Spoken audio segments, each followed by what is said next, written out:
Hello, my darling. Hello, my baby. Hello, my ragtime gal. We are the two Frans. She goes by Fran. I go by Frances. As you know, Frances Reaves, president of Parent Your Parents. And today I have the privilege and honor of interviewing Fran Gaynes, who I call an active elder and perennial volunteer. There's nothing Fran hasn't done, including, I might add, start singing in publicly at the age of 50. So, Fran Gaines, how are you? I'm just fine, thank you. Thank So let's talk. As, now, Fran has been with me since the beginning of Parent Your Parents. You knew my father. Yes, I You did. met my I mother. met your mother. And so she knows a lot of the struggles, truthfully, that I've had just getting the business up and running. But it's going well now. Let me knock on wood. And we only hope for it to get better. But Fran is a woman who's done everything. Um, and I'm going to let her do most of the explaining. But let's just start off. Fran, why don't you tell us a little bit about your mother because she was influential in your life? Yes, my mother had me when she was 38. It was a second marriage, but she worked since she was 17, and she did not stop working until she was 85. Wow. So she was very much ahead of her time. We lived in Manhattan for 3 years, which I don't remember because I was a little baby. And then we moved out to the suburbs. And so she took the train in every day and came home every night and my father worked also. And she was just the most energetic kind of person. And she was I can't imagine her not working. As a matter of fact, when she was forced to retire at 85, because she worked in the garment center, she was the merchandise manager and a fashion coordinator for a chain of stores called Mercantile Stores. When she worked there, she had to walk through the garment center in New York every day and look at the showrooms. So they were afraid after a while that she would have an accident, that she'd get hit by a truck. So they retired her, and her life honestly began going down the way so many people's do when they get retired, because that was her life. Mm-hmm. That's who she was. That's who she was, exactly. Yeah. No. She was a mother and she was a businesswoman. And in those days, there weren't so many. And what about your father? When did he retire? Did he retire? My father took early retirement. He actually had his own company, and the partners retired together. There were three partners, and two retired together and left the business to the third. And he started investing in the stock market and would go to the brokerage house, and that was his pleasure and entertainment. Right. So he had something. Yeah. Absolutely. No one was sitting at home. Yes, and nobody was playing golf or tennis. That Right. was really what it amounted to. Well, I wouldn't mind playing golf, truthfully. Well. So, at least once a week. Not every day. No. Not like our snowbirds when they get here. Oh my No. gosh. Yeah. Fran and I also live in the same condominium. And we're also, let me say this about Fran. Talk about a woman who does not stop. How many miles do you walk every day, Fran? I walk about 4 miles a day, 2 purposeful miles, and then the rest in my day. In my day, yeah. Yeah. So Fran does not stop. She has been. Oh, and I do yoga. You do yoga for stretching, and I do core exercises. See, and core. Yeah, that core exercise. It hurts, core. Those hurt. Yes, I know. And Fran, I always knew you were a lounge singer, but not until we sat down and I started talking to you did I realize you didn't take that up until you were in your 50s. Why? I mean, what well, was? I always sang. I sang in choruses. I actually sang in hospitals and did volunteer work in that respect. but I was basically had stage fright. So You and Barbara Streisand. yeah, right. I wish. At any rate, when I was about 50, I had a teacher, and he said, a coach actually, and he said to me, "You should be singing in these little places on 46th Street in Manhattan, where it wasn't exactly that you were famous. You brought your audience, all your friends, and you got a kickback on the drinks, and they paid you a pittance to do it. But I enjoyed singing, and I finally said, oh, well, I'm going to do it. So I did it, and it was scary, and I did it just. And the other thing was, my mother was elderly at that point, and I was visiting her every week, and I would go to my coach, and it was therapy. It was absolutely therapy for me. So I never paid for a psychiatrist. I did have to pay for one, but it was, well. it was, yeah. Hey, it was a different era. Yes. But I did it for about 5 or 6 years. I have tapes, which I keep saying, I've got to put these on video so that my grandkids can see them. My daughter came to my shows, and my son, and friends. It was wonderful. It was fun. And I now sing the entire, American show tunes. Oh, wow. We were listening to the radio in the car the other day, and I said, my God, I know the words to every single song, and I forget people's names all the time. I know, it is funny. In my family, we grew up singing because we were outside of the USA and there was no television. Right. And to this day, we can sing all of the service songs, the Army, Navy, Air Force. Those two. Yeah. Well, that's Americana. It's, That's over hill, up, over right? dale. Yeah. It's totally Americana. So, so tell me a little bit about Fran Gaynes. I know you married Howard because I met Howard. Yeah. Well, I was brought up in Great Neck, Long Island. I hated it. Sorry, other Great Neckers. But so I went to private school in New York for my junior and senior years of high school. Then I went away to perfectly beautiful New England school, Colby College. And Colby, sure, yeah. That's a well-respected school. And I was there. I was a very good school. And today, I wish I went there today. It's really exciting. But at any rate, I left there for my senior year because my father became ill, and my mother really wanted me to come home, and finished up in New York. And the first year I was there, in September of my senior year, I was introduced to Howard. Oh. And we started dating. And so he'd already been in the war, correct? Howard was in the end of the Second World War, but he had been in the Merchant Marine during the war. Oh, okay. He was like 8 or 9 years, depending on the calendar year, older than I. Okay. So he was very mature, and I was 20. I was sort of my mother's little girl when I met him. And I had always been a very obedient little girl until I wanted to get married to him. They had nothing against him, but he had a widowed mother, and he was his only child. So they worried about him. Anyway, it all worked out because here I am, and it was a great marriage. It was. And how long were you all married? We were married 57 years. Wow. Yeah. Okay. And so tell me a little bit about how that went down with your mother and Howard. Well, or what you can share, I guess. I don't want there was, I mean, that's not an easy situation for a man to have a wife who is still really sort of tied to her mother and listens carefully. And so at one point he said to me, you're either your mother's daughter or your husband's wife. And it was the most eloquent thing he could have said. It made perfect sense to me.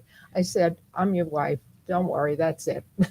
Wow. That was it. That was it. Yeah, but it was just the perfect thing to say. Now, as I recall, because we've had a lot of conversations, that Howard was a salesman, a defense Oh no, he actually sold to the army.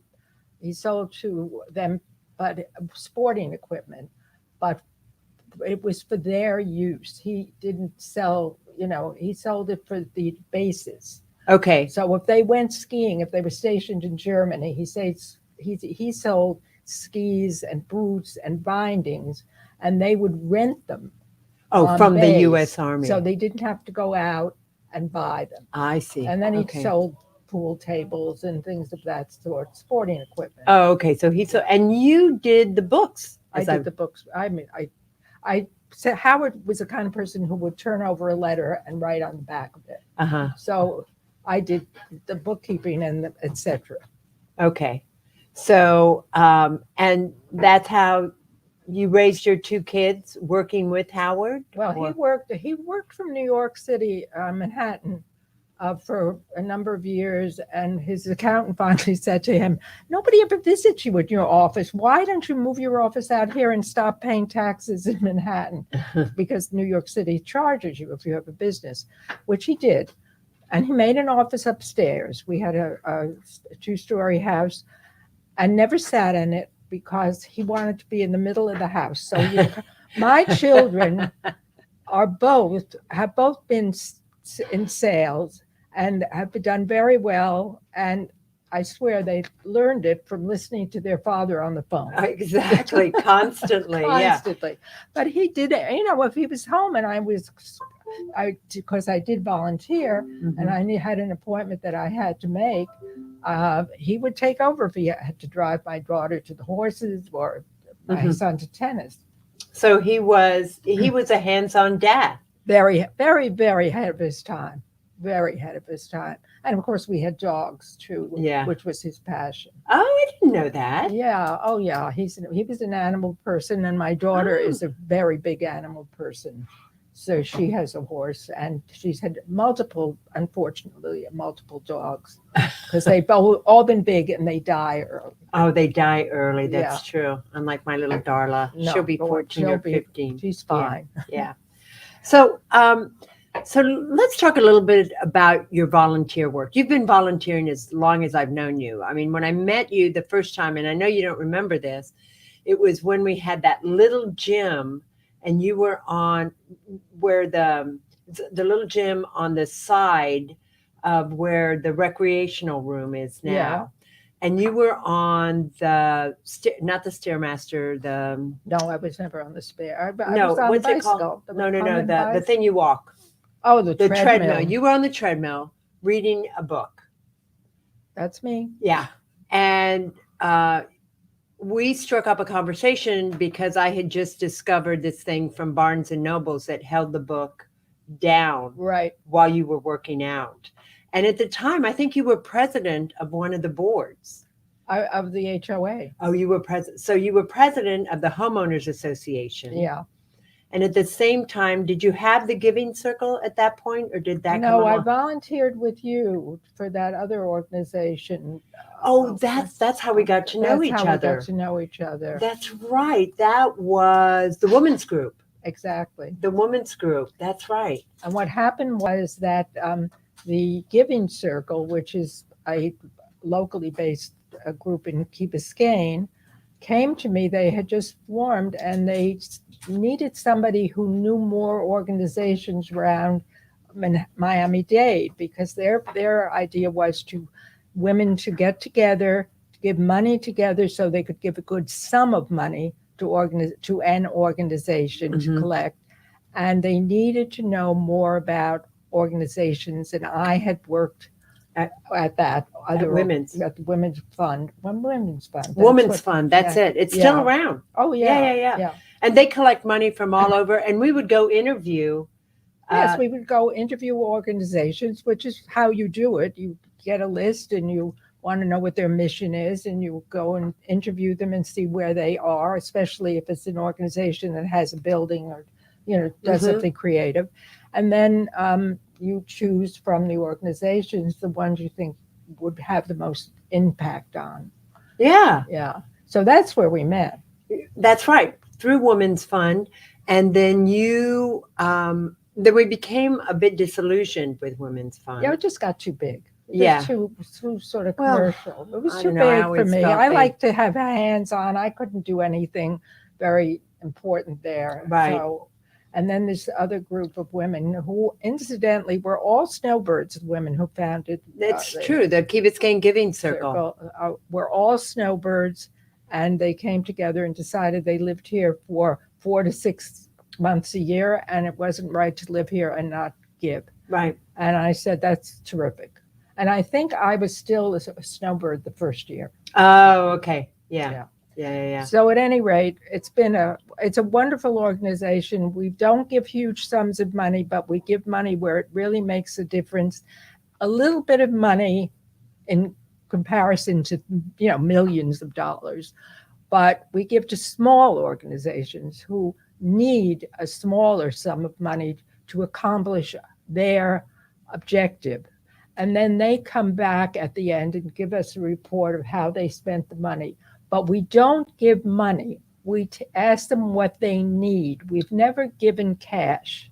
We say, what do you need? If it's a symphonic, school music kind of thing, oh, we desperately need music, or we need instruments. And that's where the money goes. And then they perform at your luncheon, which I true. really like. Yeah. And you Well, didn't last year. Last year it was hopefully this year we'll be able to do Yeah. some sort of a luncheon. I mean, we don't know yet. Yeah. It's too early. But in the spring, or in March actually, we do a lunch very early in March before everybody leaves, before the snowbirds leave particularly. We do a luncheon, and it's on Key Biscayne, and it's very enjoyable. People love it, and the people who have been given their gifts actually come and talk about their organization and what it's going to do, and or perform. Oh yes, when we have music groups, the musical instruments. I love that whole performance aspect. That's always the pièce de résistance at the end. Yeah, Yeah. we do. Yeah, Yeah. we do that. No, and Fran, what I'm all about elders. I don't like the word seniors anymore. I almost said it because it's so ingrained in our culture. But on the way down here, we were discussing, on our way down to the studio, we were just discussing how, everybody, you were the one who said it, that in the United States, the culture is one of, am I even seen? So, Exactly. So why don't you talk a little bit about the feelings of being 20, and you told me I was allowed to say that you're 80. So, that 60 years, how, whether you morphed, evolved, just talk a little bit about, like, even Evolved. looking in the You have evolved. That's the word, evolved. You live your life. You have to change. You can't stay a 20-year-old or a 25-year-old or even a 40-year-old forever. And, some people say, oh my God, I'm turning 50 this year. I said, you're young. Don't worry about it. 50 is a great age, because it is. But the thing you started singing in lounges. Yeah, that's true. That's true. But it was great. That was a great 10 years, that 10 years. The kids were out of the house. They'd grown up, had their jobs. When I was in my 50s, we did some traveling. It was a very good time, and into my 60s. There's no bad time, but you have to stay involved. You can't sit at home. You have to, I volunteer. Maybe you're a writer and you want to write a book. Do it. I mean, don't just sit at home and think about it. It's just getting involved and being in touch with people. And I feel a great deal of it is, if I can help somebody, I'll help them. And it's as simple as saying, somebody said how lovely you were at this event. And just give that person a little something, a little up during the day. Right. I don't run around, spreading compliments. I didn't mean it that way. But it's just caring about other people beside yourself, I think is really interesting and important. And I think it keeps you going. So when I sit in a room and I'm in a conversation, and younger people will speak over me as though I'm not there. I get crazed, to be honest. And it does happen. I mean, it happens to all older people, especially if you let your hair turn white. So, Do you think so? Do you think if your hair is not so white, much anymore, but it's just, I mean, give me a do you have to break. stand up? Do you sometimes just stand up and say, "Hey, I'm here"? Yeah, not really. That you The don't do introvert's that. still there. I'm the little introvert is still there, but it's just I mean I can talk and I have a wealth of experience to share. And So wisdom. I mean, and all right I've been and a wisdom. benefactor of Yeah. your wisdom. Well, So, thank you. you know, I know. I mean, I have a grandson who is an actor and is very interested in people, individual because of it. And we talk and talk and talk. I just he tells me, "You just understand." Mhm. Well, I've been there. I understand. You're right. I think really that's what our culture forgets. Uh, that the older we get, I mean, I've noticed just in growing older that I'm a little more patient, not a whole lot more patient, but I'm Yes. a little more patient. But I'm I'm constantly surprised at when someone asks me a question, how much I know about it. It's like, well, duh, Francis, You've lived a yeah, life. excuse me, this is a life. And I think we also forget to tell elders that it's a life well lived. I think Nate, who, and that's Fran's got Grandson. grandson, he is actually filming you and Yes, we're going through albums. I was just at my daughter's. I got back last night from California, and we spent time with pictures, with old pictures. And he started filming me at the beginning of my vacation there of 6 weeks, and we talked and talked and talked, and he asked questions, and it was really really interesting for me and to hopefully remember things. could you, And when you saw the photo, could you remember the instance? oh yeah, Yeah. if it was familiar, a lot of them were before my time. Oh, Who is this? Or I think that's yeah. so. Unfortunately, I remember a fifth grade, when I was 5 years old, mom had a party for me. Now, I would not have known this, but for the fact that I ran across the photos that were taken. We had sack races, we had all those it was a fun party. And she was pregnant with my horrible baby brother. oh, Oh, I know, little Matt. Oh, who's now what, 63?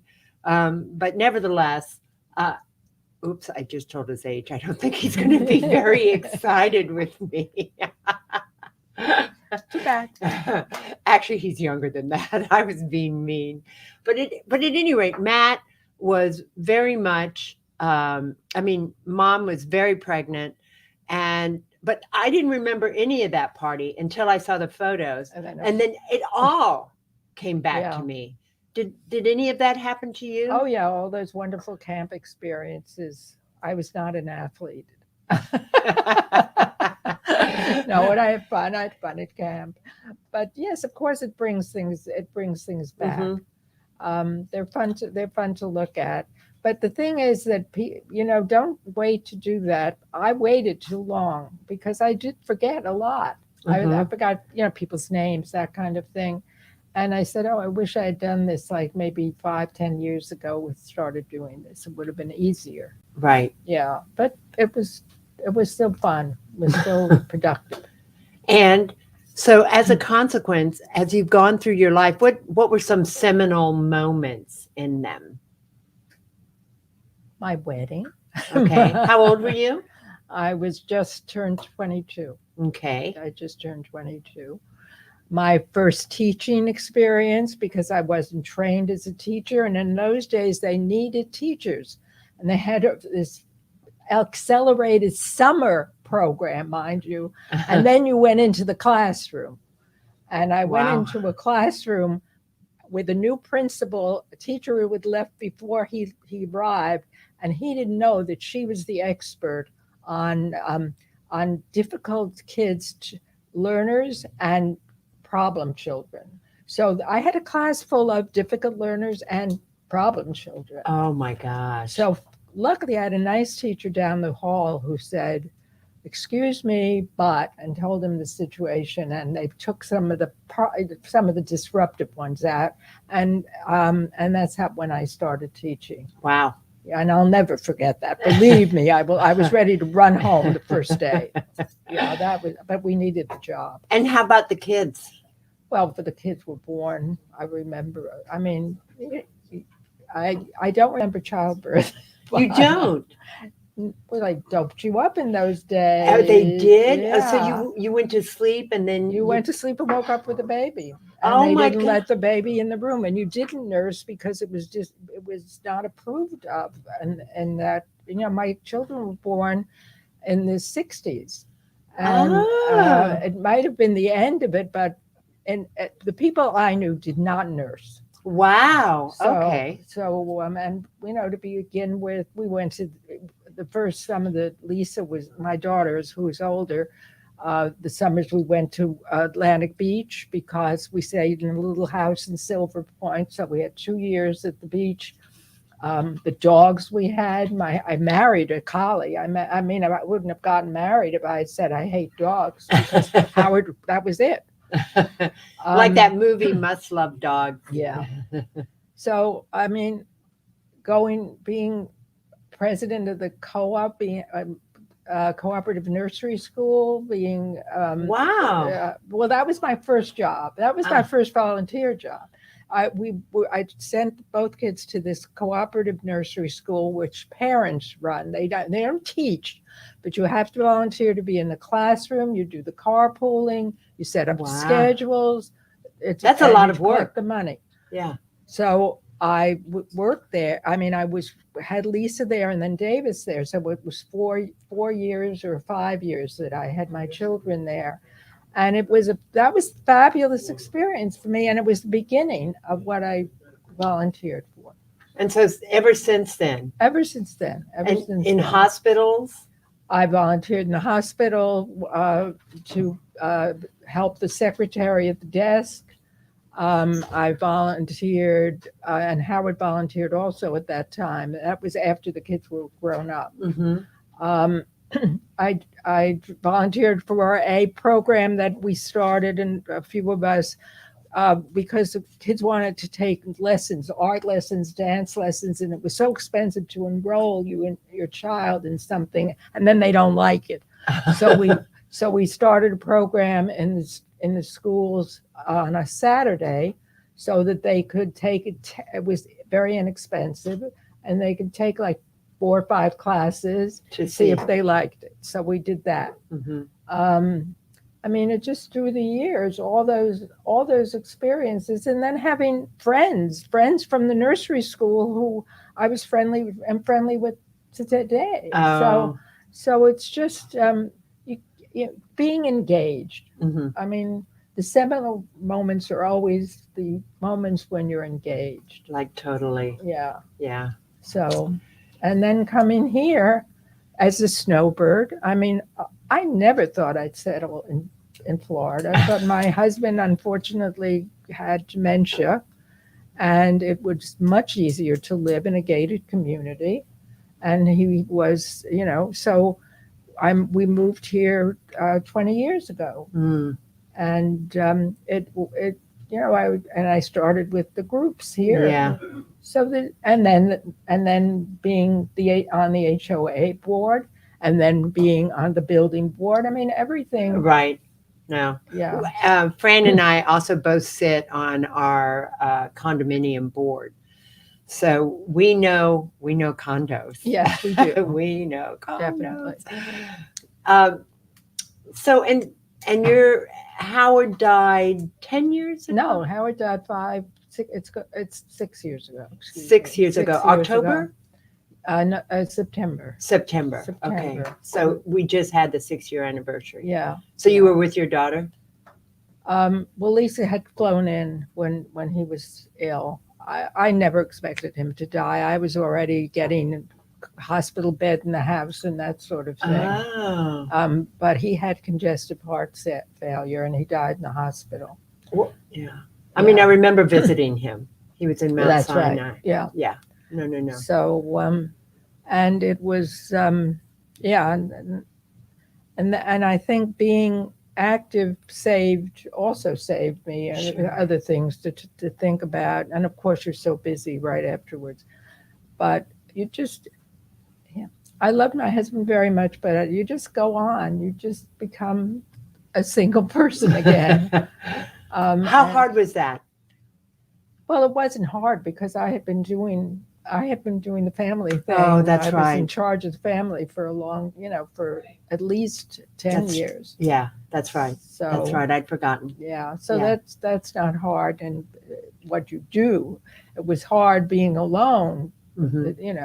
But I have friends, and You traveled. and I traveled, and you just get out there. Hmm. Well, you do. Yes. For sure you do. And I think that's a lesson that it's not just elders who Oh need to get out no, there. no. But I mean, I think as we grow older, it's even more important that we go. If you're invited, just go. Go. And the other thing is, trying to be with new people. Like when I go to California, I'm with my daughter's friends. Mm-hmm. And I never feel like, although they call me mom, I never feel like I'm out of my depth or in a place I shouldn't be. Mm-hmm. And they do listen when I talk. They are not the ones who look away. So I mean, it's really important. And I like young people. I get from them. It's not a one-way street. No, I agree with you. I mean, and the energy that they project, I love being around their children. The reason I am not living in a community that doesn't allow people under, 55 or whatever. And I don't want that. I don't want everybody to look like me. I'm around. Come on. True. Well, we don't have to worry about that now. No. We have so many children. Of course, I love that. And on the way in, I was telling Fran that my husband and I are actually going to have a 17-year-old who's an international student come live with us for this year. So I'm looking forward to that as well. Fran, I want to thank you so much for sharing your insights. Fran and I we're sister friends, I think would be the best way to say that. We're close friends. We're very close friends, and she is definitely a sage. She has lived a bountiful life, and I'm so glad you did lounge singing for 10 years. I think that's just so wonderful. I have to actually come here to Miami Community News to try any singing at all. So thank you very, very much for You're very coming. well. Thank you for inviting me, Frances. I enjoyed it. All right, guys, we're over and out. I'm Frances Reaves, president of Parent Your Parents. This is Fran Gaynes, an active elder, a volunteer, and we're here at Miami Community News, miamicommunitynews.com. And I'll see you soon.